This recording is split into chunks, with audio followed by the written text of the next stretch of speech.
Breakfast served. See that? Yeah, this is a review of last night's show. It particularly singles out Adrian Smith's dazzling guitar work, I think it says, and gigantic stage presence and words to that effect. There's a comment on there that says that you're playing too fast. Really? The bloke must have been asleep. This man will never get a job with British Rail. That's very true. Oh, it should actually. Right. You're always too early, too fast. Well, I'm never on time. That's what I mean.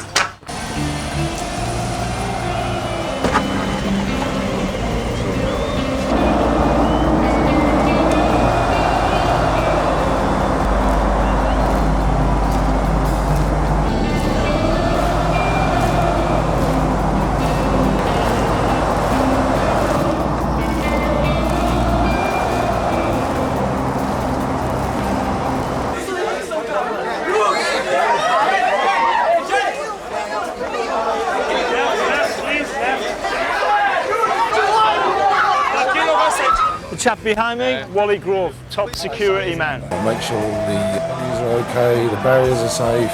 Just generally taking care of the well-being of, the band and the crew when we're away from home, really. Yeah, they want to come to the backstage area. Take them to the backstage area. The fans, they know me pretty much well because having been with the band for so long, and the band's unique in as much as that, they'll sign autographs day and night, they'll stop the bus to sign autographs.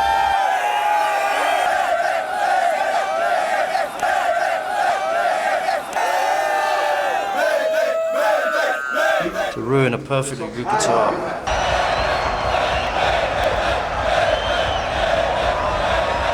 I work with a lot of bands, but I have to say that Iron Maiden fans are by far the best fans there are because they're so loyal. Maiden rules, up the irons.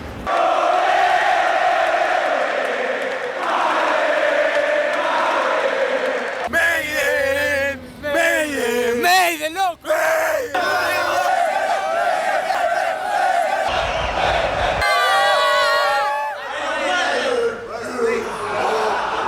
I like to think that we're all mates. We're all part of a family that work together, we hurt together. Time off is very precious to us because we spend a lot of time on the road and we spend a lot of time in boring hotels. The upside of it, see for yourself. It's fantastic. What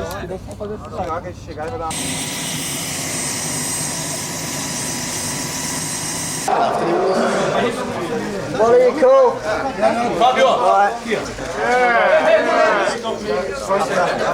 What we do is we try to go out and make people happy. People get frustrated with the bullshit in their lives, and bands like Maiden can go out and give people an escape, a release, and they can take it away with them, and they can relive the songs, the fantasies in their heads, and there's nothing wrong with that, and it's a great thing.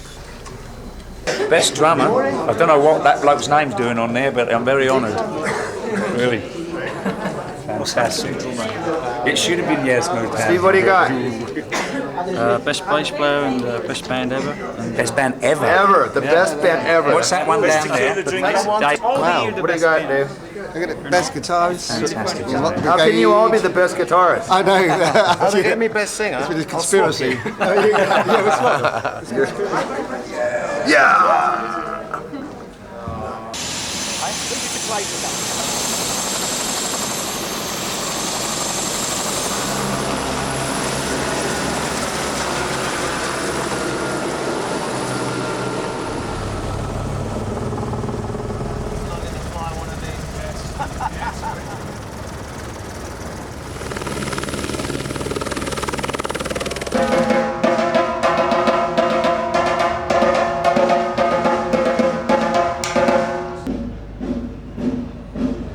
See, I got changed real quick while your camera was over there, didn't I? Go up on stage. Okay, thanks. Thank you.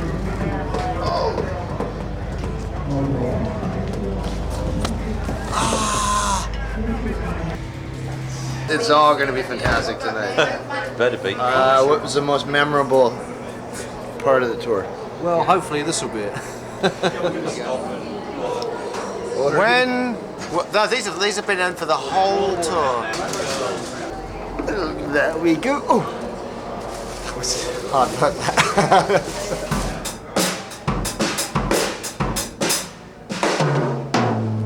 Double knot. Look at me. Rock and roll.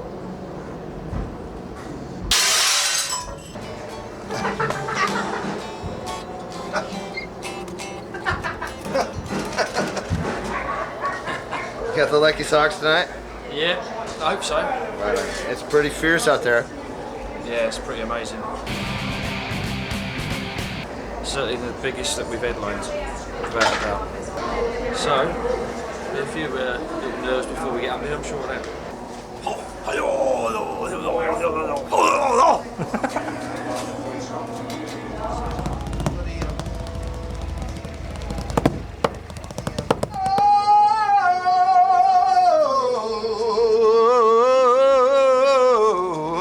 Singing eyebrows. What's he up to? Surprised he wasn't there when I was on the boat. Here we go, the last one. I'm using ambergris powder. So it's a brighter flash, it's a louder audible bang. Not as much spark, but it gives a general same effect. It's just going to be louder. What? Well, I'm the one in the bleeding firing zone in the box. I can't get away from You'll it. be fine, you got an excellent That's all yeah, the all the time. last gig. You started fucking drummer. I'm definitely home on one of these, mate. Yeah. Run to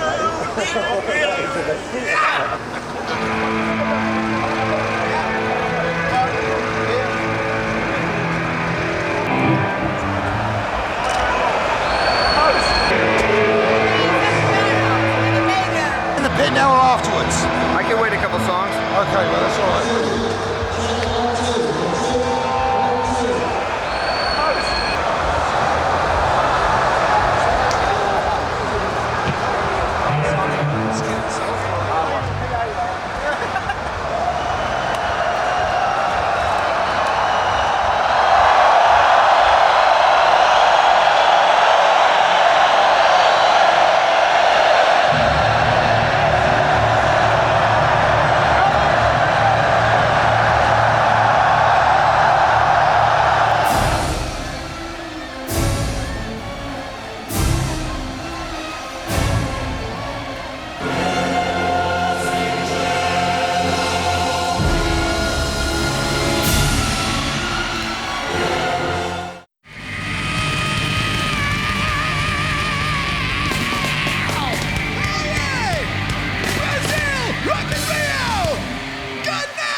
What's that? Is that chicken or ham?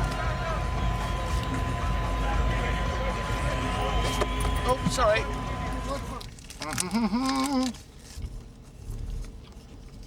Oh.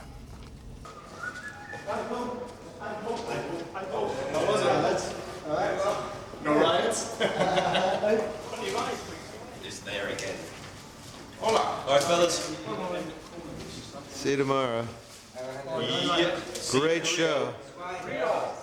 Great stuff. What's the party? What's the Right, boys and girls, listen here. It's getting about that time where I reckon we could have a food fight on our hands. Start off light and easy. Who's going to get it? What's next? Oh, I know, a piece of lime will do it. Oh, it missed.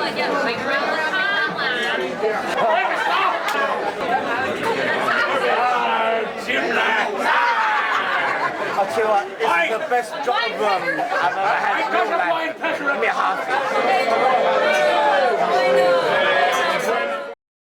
when you do fencing training, is finding the place.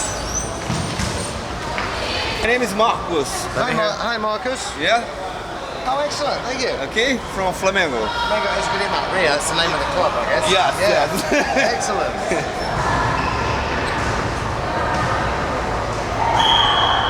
This plugs into the end of the sword. So let me show you. I just put my jacket on here. You like it too? Oh, I can. Yeah, I don't have a. You are left-handed. Left-handed, but flotte. Okay. Anything hits this, it's going to score. So anything hits this jacket, it's going to score. And the way that the hits get detected is I put a little crocodile clip onto the jacket. There. And then the whole shebang. This plugs into the sword. This plugs into this thing, which plugs into that thing, the scoring box in the middle.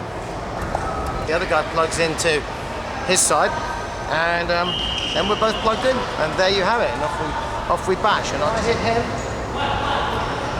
Red light goes on. I score one. When he hits me, green light goes on. Oh, it's pretty smelly in there. Yeah, there you go. Nice.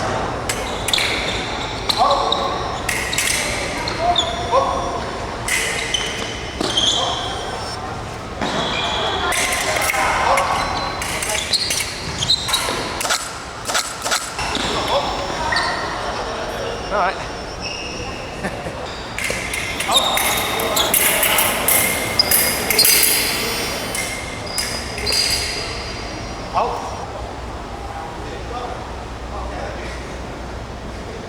How are we doing? Oh, won that one. ¿Cuál es tu nombre? Guilherme Gifone. This guy's going to run around like crazy. It's guaranteed. It makes for a bit more drama. 15? 15? Yeah. Okay.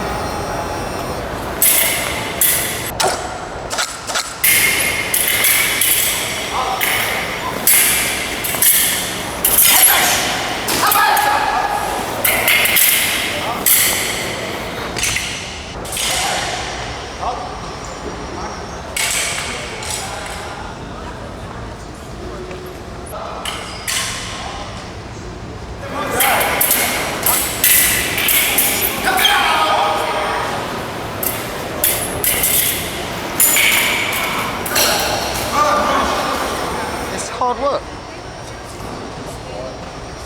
The old fencing stuff. Very good, very nice fencing. Yeah. Very nice. Doesn't stop. We never stop. 10, 12 years ago when I used to do international stuff and used to come back in and you'd be covered in these things. And you'd go through customs and they'd be looking at your arms going, uh-huh, yeah, what's he been doing, you know? Fencing is full of great characters because it's like an individual sport and you're not going to get famous doing it. You're not going to get a whole bunch of money for doing it. You're not going to get all the things that other guys in like professional people in other sports, but you need to train just as hard. And it's great because it's a very pure sport, you know. That's what I think. Well, thank you, Flamengo, for a great match and a little fencing home from home anytime I'm in Rio. Welcome to Bergen. It's a pleasure to meet you. Let's go to fly the simulator Boeing 747. Very cool. Once you're on board, this gantry here comes up and we are not anymore in the real world. Okay. All right. This is not a 400, it's a 200 series. Yes. So normally, this is a flight engineer's station here.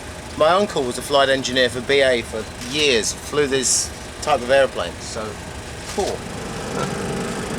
Now, say hello to our desk. Let's turn off this light. Yep. Okay, good. Okay. It's alive. Let's go.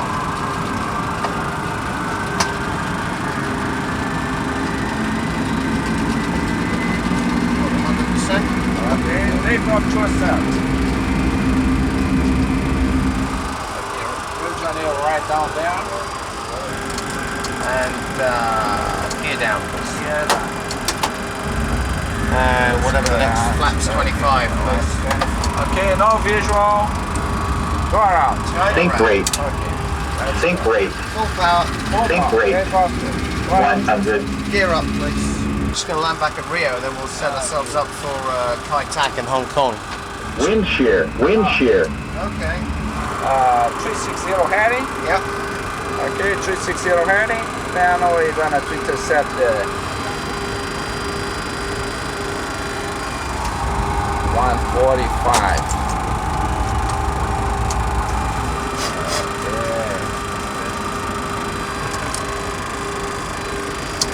We did an ILS there and didn't see the ground, so we did a missed approach.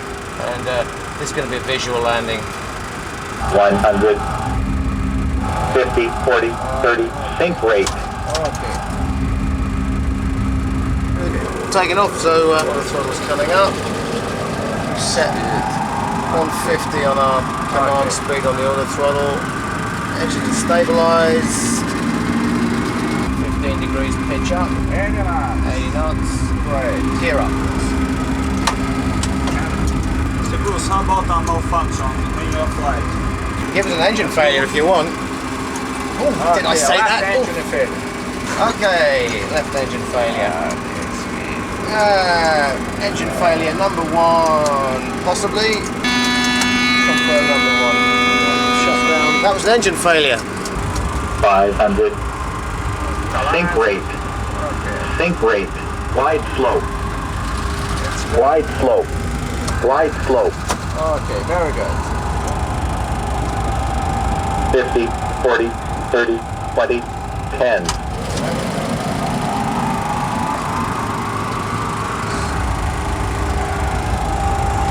Runway 13. Flaps 30. Full flaps now. Full flaps, thank you.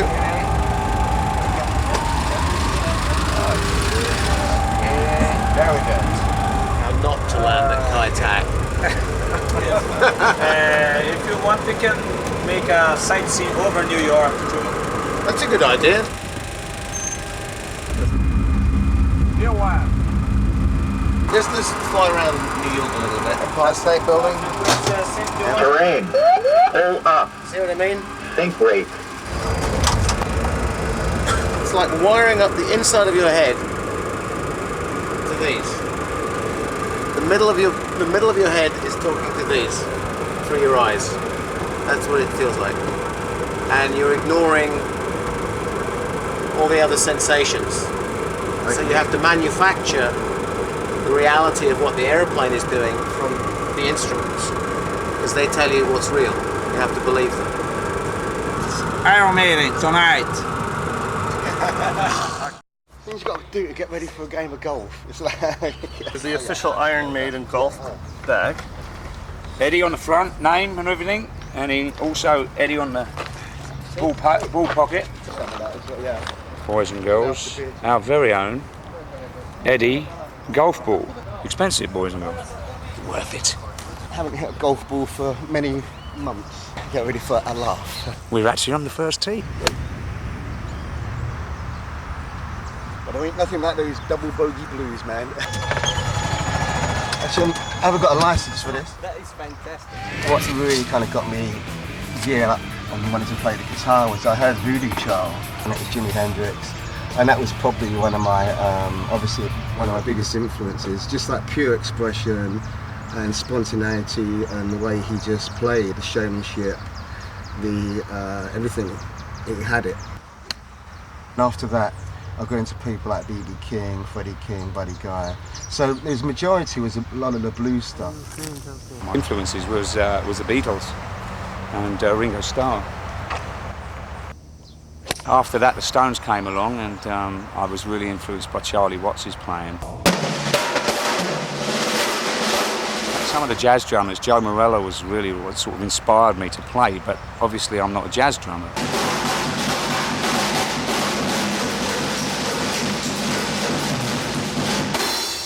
But he really kicked me into wanting to be a drummer.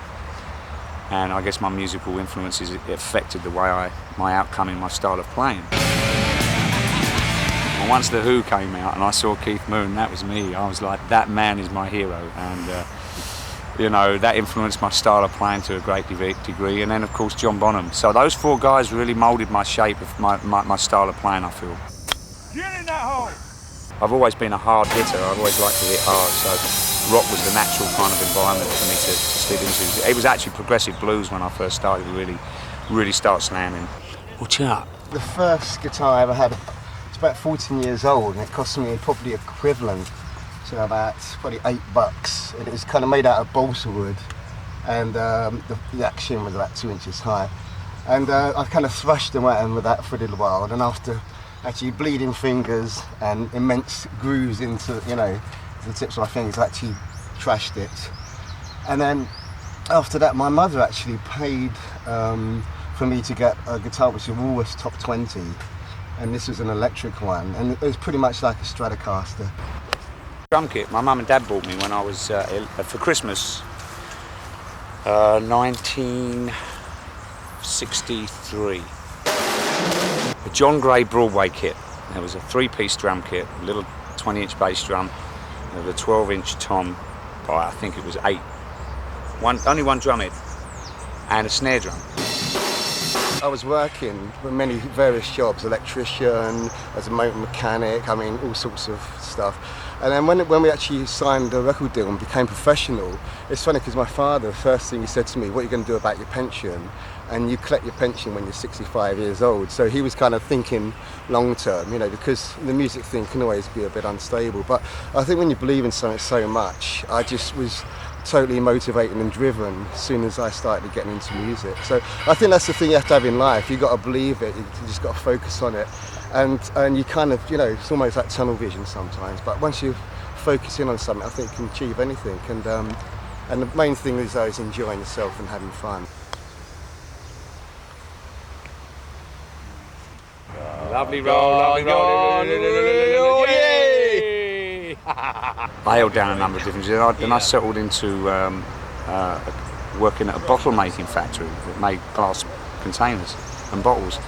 And they'd sent me to college once a week, 2 nights a week, and I did that for 4 years. And within the time I was doing that, I was still playing, and I had the passion to be a professional player.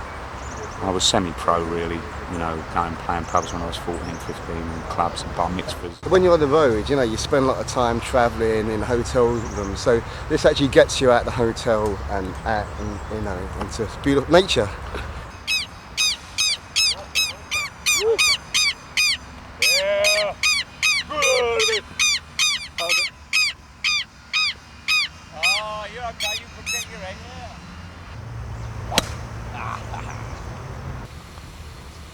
Beauty. Nice half, buddy. The fans, I mean, you couldn't do this without the fans. They're putting you where you are, so we've always maintained that kind of street level thing where we'll go out there, we'll sign autographs, even though there's 50 of them, we go out and 100 of them, we go out and sign them. And I think that's all part of it, you know, you have to kind of, they give you so much. I wouldn't change it at all. If there's anything I would change over the last, you know, 20 years, how long we've been together, I think it's just been, it's unfolded like a dream, and it's been magic. Here it is. Yeah! We were doing a tune called Flight of Icarus. And I used to count it in, it was like 1, 2, do, iggy bagger. Bruce used to go, scream for me. Scream for me, Brazil! Actually, this was the 3rd night at Hammersmith Odeon in the road. And he goes, scream for me, Hammersmith. Scream for me, Hammersmith. He usually do it 3 times. And before he got the 3rd one, I went, and started the song. Nobody started with me. All the guys came to the stage, you know, like round the front of the drum riser, looking at me like, oh, what have you done? And I can't just stop. So I thought, I played the passage out. Da, da, da. So we all came. It was as though it was actually contrived, you know. So I got myself well out of the doody pot. I tell you, it was embarrassing. Most embarrassing. It's been over the years, I think. Bumping into Eddie a couple of times, you know, there was one time actually where he like swung his arm and actually clattered me right in the face, and so like blood split lip and everything. That was kind of embarrassing. And there's one, and another time actually I jumped off the drum riser, and as I jumped down I felt this twinge and actually tore the ligaments in my right knee here. And so I had to go on stage and finish a tour with like about a dozen gigs with like a plaster or a cast on my leg. And because of the going up on the platform like this, I had to be carried on stage and carried off again. That was an embarrassing moment, you know. And I'll think of another one in a minute as we go. All right. Oh, that looks good if it's got the leg. Nah, short, Dave. Straight down the spout though. Me and my bud. Maybe 5. That was index 15, so you want up. Right. It's going to roll a bit. Where's my partner? Actually, no, I'm completely lost. Let's take a right. Yeah. Hardest song to play. It's difficult. They're all hard to play. They're all hard to play. Sign of the Cross is probably most because there's quite a lot of changes in it. You've got to really. Probably that's one of the most difficult ones at the moment. Blood Brothers because there's a lot of moods in terms of different types of feel within the songs. Blood Brothers, I think, is a great song to play because there's so many different time changes. There's very heavy up-tempo things, there's clean melodic stuff. So I think that kind of represents a small picture of Iron Maiden. You go on stage, you get the adrenaline going, and you go out there and play and just go for it. Well, I'm just about tearing this hole up, ain't I? I think that's the thing with Maiden, all the material is that everyone's stretched and actually everyone's pushing just to get that little bit more out of each other and playing. So it can be challenging, but I think that's the thing about this band is you can actually creatively, you can actually express yourself great and really push yourself to a limit. And that's a good thing. I think there's a maturity and everyone's improved over the years, and I think that's touring. We played Run to the Hills the other night. We haven't played it for like 8 years, and we never rehearsed it. We just went on and done it, and it came out great. I think you never get tired of a song because we don't sound check in the first place. We just turn up. So although we know the set list and everything, there's a lot of spontaneous things that happen. You know, the sound changes a little bit every night. So they never get boring to play because you try and pull out. There's a different excitement, different audience. So most of the times the fans they come to a show and they're real positive. In fact, that's the thing. You go on stage and play, and if there's any aggression in there or anything, will actually be released. And I think that's the thing. They can actually go there singing along. So if there's any anger, you know, it's actually gone. And I think that's a good thing about this music. So it can be a release in that respect.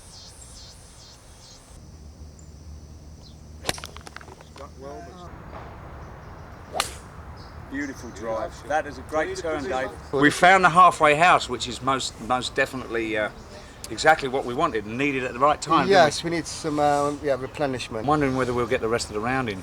What round? What, the beer round or the golf round? The beer round. And Whose shout is it? Rod's go, isn't it? It is. And then after that, So it's my go. after that, we're going to go to the show. We are, aren't we? absolutely. So we shall see you later on. later on. Adios, amigos.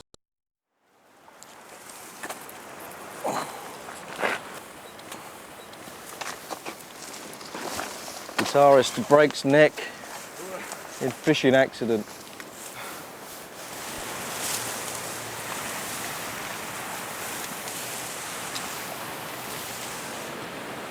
It looks like a good spot though, but he's the expert.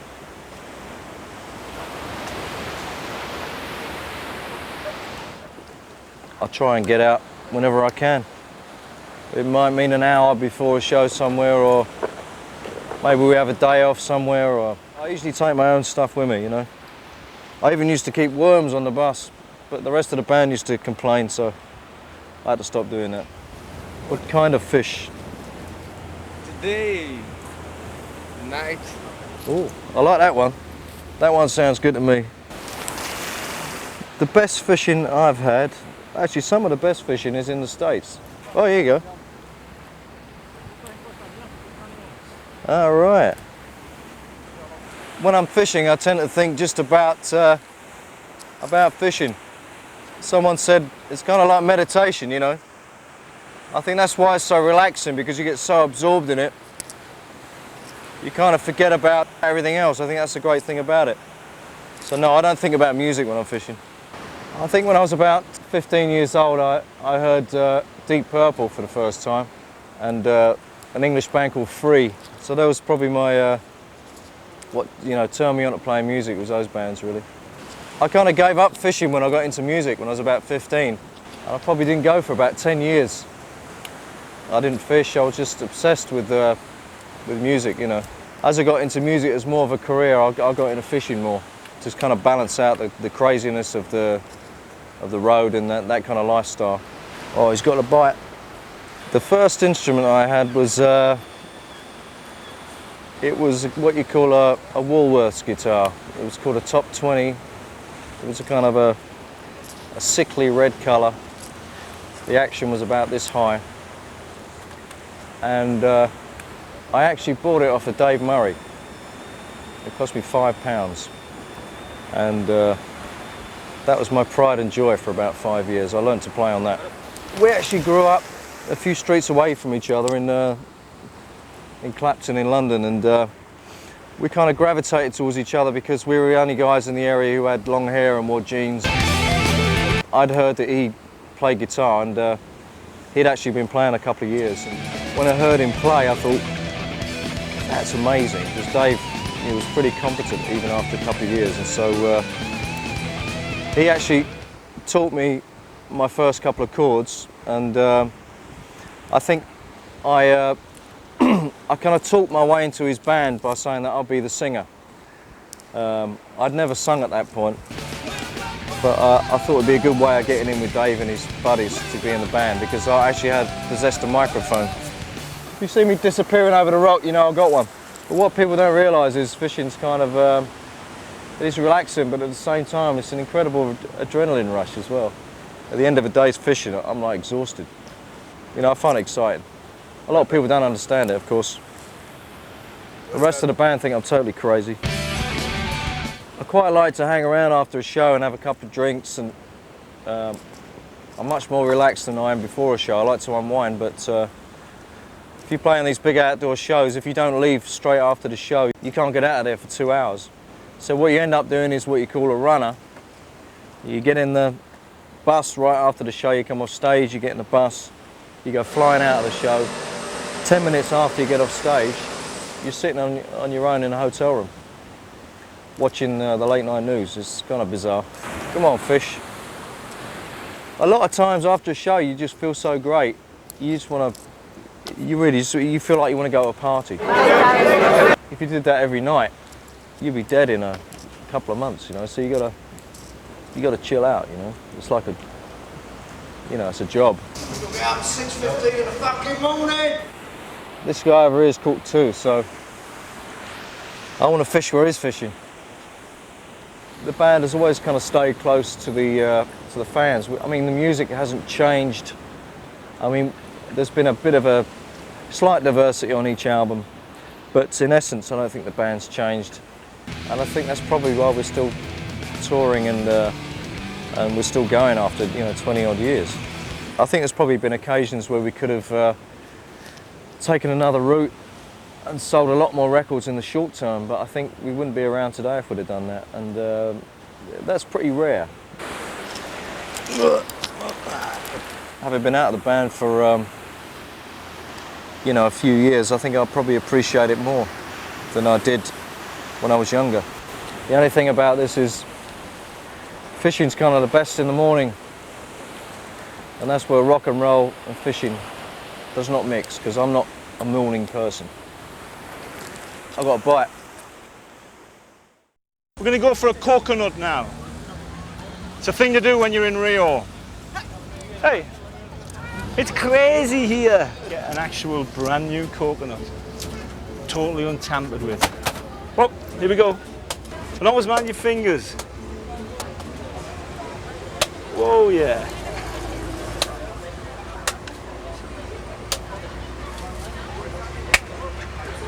I'd like to have a go, but I don't think Rod would want me to be doing that just before the gig. Thanks, Governor. Thank you, you are the man. Okay, here we go. Oh, it's incredible.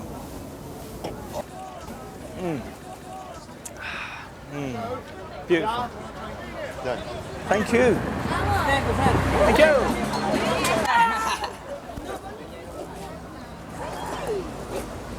There you go, my friend.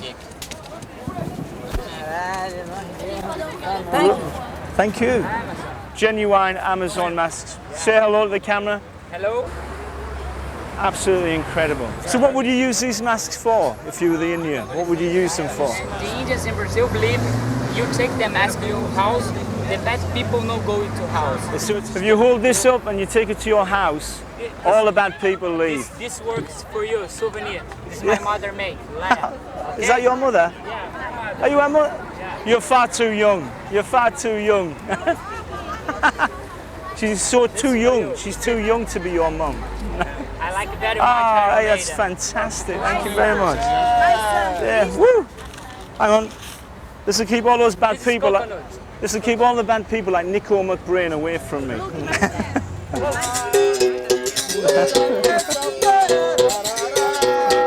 He's a very talented man. That's fantastic. Great. Wally, you were amazing. I see this. This is made out of lolly sticks. Isn't it amazing what you can do with a lolly stick? Is that incredible? Are these real? That's what you call a red piranha. That's a piranha. Ooh. You don't want too many of them biting at you. Oh, wow. Look, they've got Nico McBrain. They've got actually a picture of Nico McBrain. Actually, I think it's a very good likeness. I don't know why Iron Maiden have an international fan base. I think it's because we play a lot of these countries and we always have. And I think if you want a fan base in any country, you've got to go there and play it and show them that you care about them. I think there's a lot of reasons for Iron Maiden's longevity. I think the support of the fans has been incredible over the years. They've been very, very loyal. Not just in any particular area, but everywhere. I think South America, Europe, England, the UK, Scotland, Wales, everywhere. Even in America, we've had a very fanatical cult following. And perhaps that's got to do with a few things. It's got to do with, I think one of the things is that we never compromise too far from what we want to do. A lot of influences when I was a kid. I think the Beatles influenced everybody. John Lennon in particular influenced me a lot. And then Jimi Hendrix came along, and then you had bands like Free and Deep Purple and Led Zeppelin came along, and people like Jeff Beck. They were playing guitar in a totally different way. It was almost, it was like going into space and heading off into something completely different. It just took my breath away. And that got me into music, listening to that stuff. And people sometimes try to criticize us because we sound, they'll say, oh, your albums sound very similar. Well, if you listen to each and every album, you'll find that every album is different. Although having said that, they have a thread running through them that is Iron Maiden, because it's the sound of Iron Maiden, the individuality of the band members. And whenever we play together, that will sound like Iron Maiden. We kind of tread different paths within the framework of the music we play. It's kind of like a tree with different branches. And that's the best way I can think of to explain it. But we never compromise, we stick to our guns, and I think one of the reasons the kids like us so much is because they know what they're going to get with Iron Maiden. We're not going to sell them out. We're not going to all of a sudden write a pop ditty that might sell 16 million albums just for the sake of it. We never do that. And when I was a kid, I did a lot of touring. And I think everything you take in, you regurgitate in some way. You take it in on that tour, and maybe perhaps 2 years later you think of those places and the things you've done. And they come back out again in various ways. Yeah, we've got 3 guitars in the band, which gives us a lot of different options within the music, within the framework of the music. And it gives us the option to play live. A lot of the things that we put on album in the past, where sometimes you put 5 or 6 guitars on a studio album, and you have to pick which one you're going to actually play live. Well, in this situation, we've got 3 guitars that we can actually use live. And you can do octaves, one chord might be crashing, one chord might be staccato rhythm, one might be playing a melody. So you've got all these different textures within the band, and I think it's given the band a harder edge, it's given it more texture, and it feels, to me, it's worked fantastically well in the tour with the 6-piece. And we're going to do Rock in Rio tomorrow, so something must be going right. We're on our way to a cup final, believe it or not. We're in Rio. We're about to play the festival here, but we're actually going to see a cup final today. The 2 teams, Vasco da Gama who are like a top team, big team, loads of money, whatever, against a second division side called Salcatano. But the dilemma for me is that Vesco have Eddie as their mascot. But really, I suppose, being British and the traditional thing is to support the underdog. So I think I'll be just neutral. I've never actually been to a game in Brazil before, so this should be fantastic. This is definitely not work at all. Yeah, Maiden's got its own team, and we play loads of games when we're on tour. It's great to go on a day off and do something completely different.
Yeah, we ain't got a bad team actually. Not a bad side. We've won most of our games, and it's great fun. It's just great. It's basically, bass is the only instrument I've ever really played. Really, I mean, I started pretty late when I was like 17. Well, originally I wanted to play the drums, but I suppose I weren't crazy enough. You know, you have to be really crazy like Nico to play the drums. First hooked up with people from school and stuff like that, who went to the same school as I did, just to kind of mess around, you know. And then I got a couple of other mates in who were friends of friends type of thing, and we formed a band and we did about 4 or 5 gigs with that. And I went and actually put, went and saw a couple of ads in the paper, and I went for a couple of auditions, and I joined a band that had been sort of going for a little while, and they're quite a lot older than me, so they were experienced, and that's what I wanted. I wanted some people who were experienced. I did quite a few gigs with them, but then they didn't really want me to write any material. I started writing some songs, and they didn't really want to do them, so I basically left and formed Maiden when I was tender age of 19. It took about 4 or 5 years to get a record deal. Played every pub and club that there is to play around the UK pretty much. It was incredible, the success that we had really right from the first album. I mean, their first album went gold in Japan, and it meant that we were able to go and do a European tour with Kiss, playing to thousands and thousands of people. So that was an experience. And from then on, it just really took off. I don't know what my proudest moment is. I suppose in the early days, it was just, actually signing a record deal, and to think that we'd achieved that we could actually now go and make an album. Playing the Marquee for the first time as well and selling that out was proud, because we tried for ages to get a gig there. We couldn't get a gig. When we finally did get a gig there, we completely sold it out within a couple of hours, and that was great. I think our fans are possibly the most loyal fans around. I don't think there's many other bands that actually get the hardcore fan base that we have. Some of them know more about the bloody band than I do. I don't know any other fans really that I think come up to our fans. I think we're actually getting fairly close to the stadium now, so this is going to be really exciting.